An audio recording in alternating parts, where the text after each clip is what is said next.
Bonjour la famille, on est précisément à Limete. Nous voulons passer un message à Service Yango. Au lieu de faire des transports aussi, fais aussi les bateaux pour nous. Tu fais un bateau Yango. Au lieu de sortir, il y a des gens qui dorment à la maison, ils sont en train de sortir, mais de l'eau ça coule. Faisons aussi un bateau de Yango. Viens récupérer les gens, ça sera du bien. On ne demande pas à l'État, on demande à Yango. Pour l'État c'est l'enterre, on demande à Yango. Ton cause.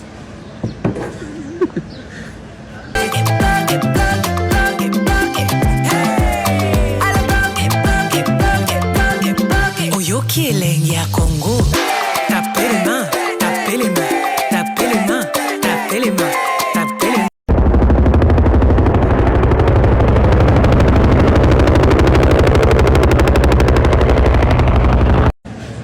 Bonjour la famille, on est précisément à Limete. Nous voulons passer un message à Service Yango. Au lieu de faire des transports aussi, fais aussi les bateaux pour nous. Tu fais un bateau Yango. Au lieu de sortir, il y a des gens qui dorment à la maison, ils sont en train de sortir, mais de l'eau ça coule.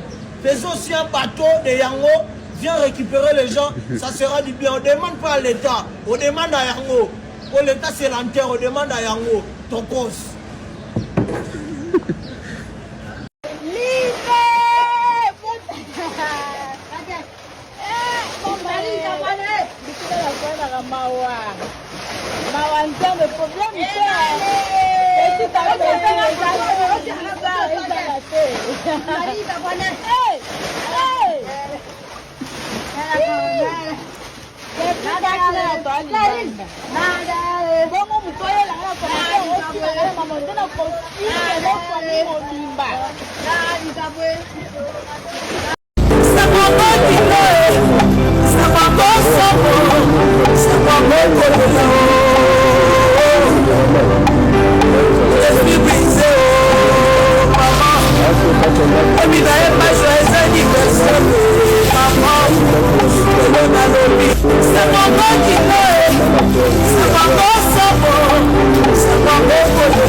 Nalobaka na ebandeli ke nazo croire na Daniel Bumbate nalobaka ngone ebandeli eloko ekobime pa Bumbate nalobaka yango Omba ye na émission na yambiye asali ba promesse a démontrer nakomi komona lokola moto atalingi akufa bapesa ka mwa maloba totala ndenge ya kosala mais lelo nazongi supo na koloba naza su ne likiate ba duto nazalaki nango bakisa misu meke koleka Bumba kosala lelo côté na ville à Kinshasa parce que depuis que IDPS a bunda combat à 37 ans pour la toute première fois IDPS a lobby ngai IDPS na ville à Kinshasa na pesa bino gestion à 37 ans IDPS a foutu biso na ndenge Bumba za ko memela biso donc vision à IDPS ya 37 ans yango eza na nzoto Bumba.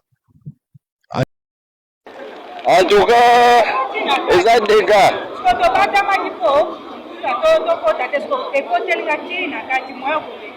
Ah, maman, on a bien dit.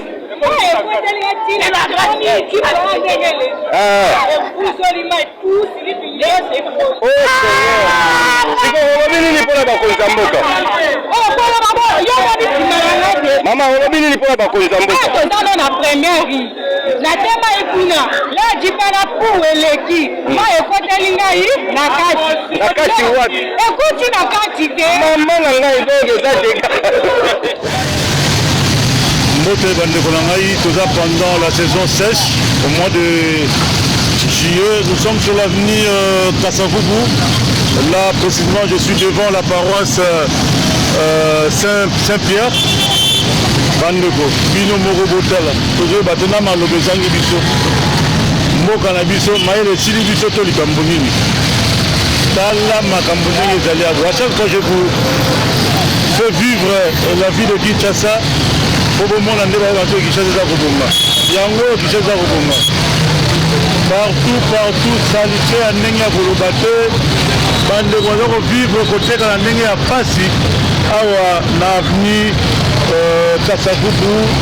Donc vraiment c'est très déplorable kozomona le caniveau complètement bouché ezali décor ezali awa et je ne sais même pas soki tokotraverse wapi. Donc tozola toujours sur terrain po na kolakisa bino misala ndenge eza kosalama. Nous sommes la seule chaîne oyo aza toujours pembeni na bino mpona kolakisa bino baréalité nyonso ya ville province de Kinshasa. Merci beaucoup. Tozo continue tokende ti côté ya Kabinda tokomona ndenge nini makambo eza côté kuna et ça fait très mal. Ah, monde eza inondation esalemaki donc mystique ya mwana inondation esalemaki ekati basinga courant yango ekangi nzela sabini ya mwana basinga nyonso oyo etumbami tikuna voilà. Toza na arrêt courant basinga courant ekatani inondation esalemi ta nzela ndenge etimoli nzela presque nyonso etika bandi moko yango wana inondation ngo ekiti ti kuna elie kuna bandako ya bato biso eyo awa tozuka totombola singa wana mpo tozwa moye koleka yango wana kar wana yango wana ete eleki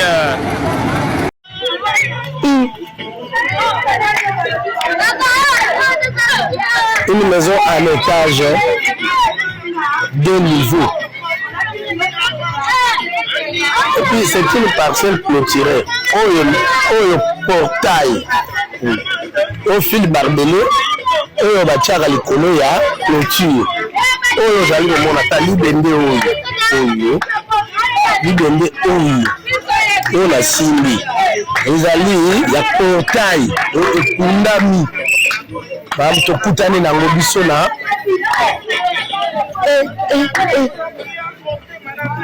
awa la ngambo ya bandali utala niveau tokomeli utala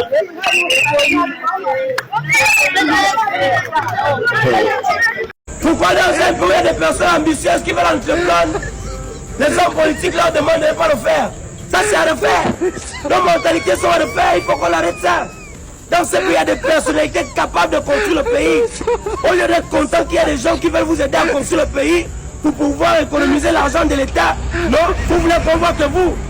Et pourtant, il y a des personnalités capables. On a des footballeurs milliardaires, on a des artistes, on a ces personnalités qui ont eu l'ambition de mettre les routes, de l'eau, le courant dans les quartiers, on construit même des entreprises pour pouvoir diminuer le chômage. Mais vous voulez qu'on voit que vous. Il y a des jeunes qui ont des projets. Mais vous bloquez ces projets parce que vous voulez qu'on voit que vous, ça sert à refaire. On doit être libre.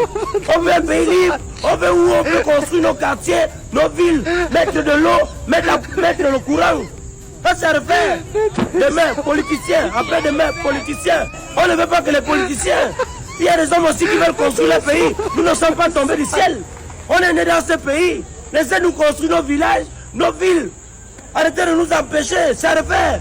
Tout à refaire.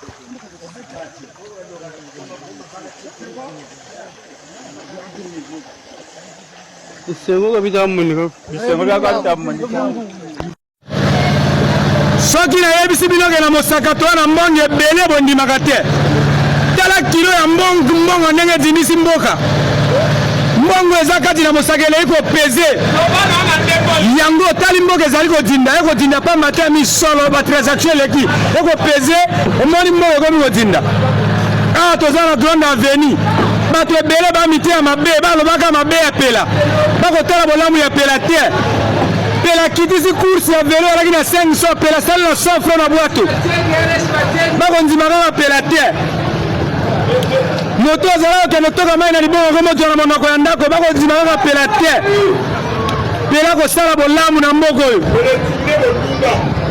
bondumbe alaki 100% ekomi 50% na mosaka oyo nyonso kaka pela bato bazolobaka mabe ya pela kasi bolamu te kursi ya 500 tokofuta na 100 francs kaka pela bondumbe alaki baleri nyonso topiebi moye tokende suta boberge tu edindi kaka pela akalime bondumba tozali komona ye pamba mboka na biso kodinda kaka mpo na mbongo eleki ebele mosaka île de bonheur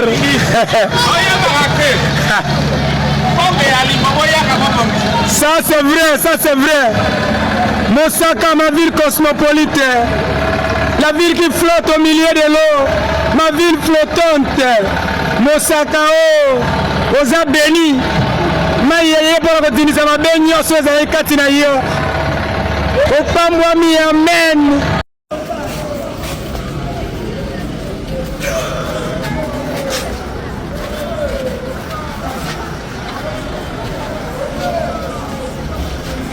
Panache, hôtel de ville, Mama Yimo de l'autre côté là-bas. Quel est le bilan actuel que l'on peut faire de cette catastrophe naturelle?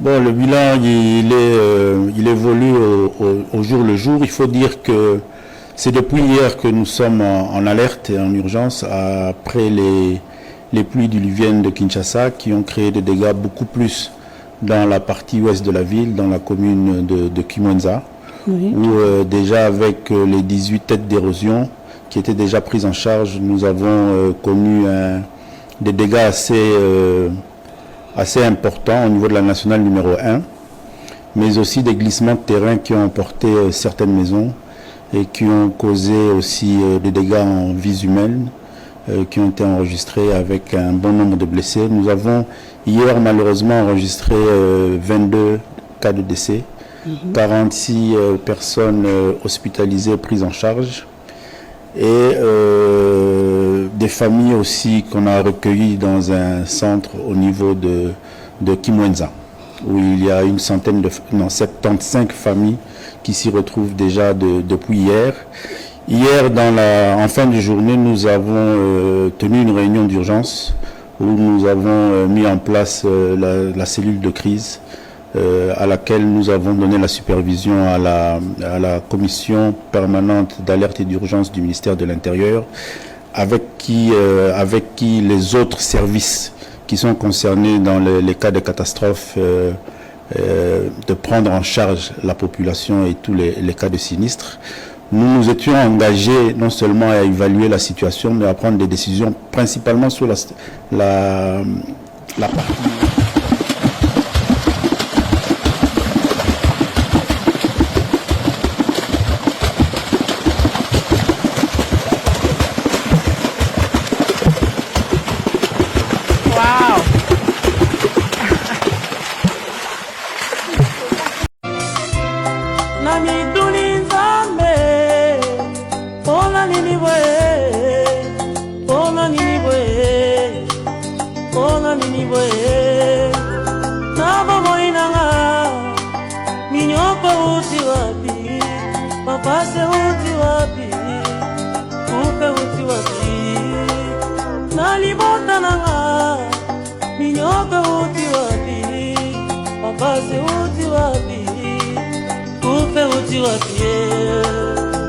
Les malheurs atteignent souvent les justes, mais l'Éternel l'en délivre toujours.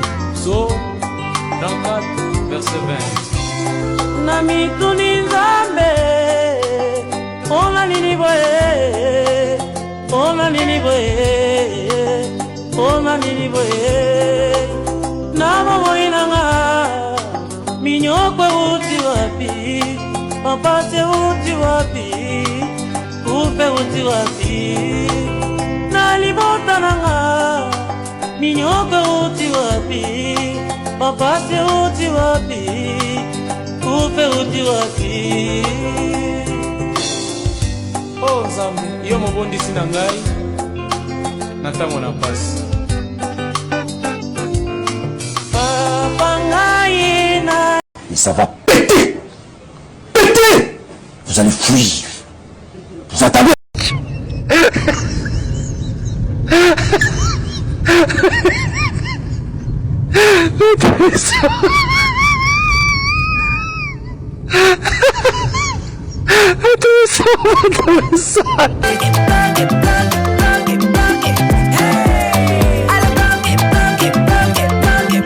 Oyoki elenge ya Congo.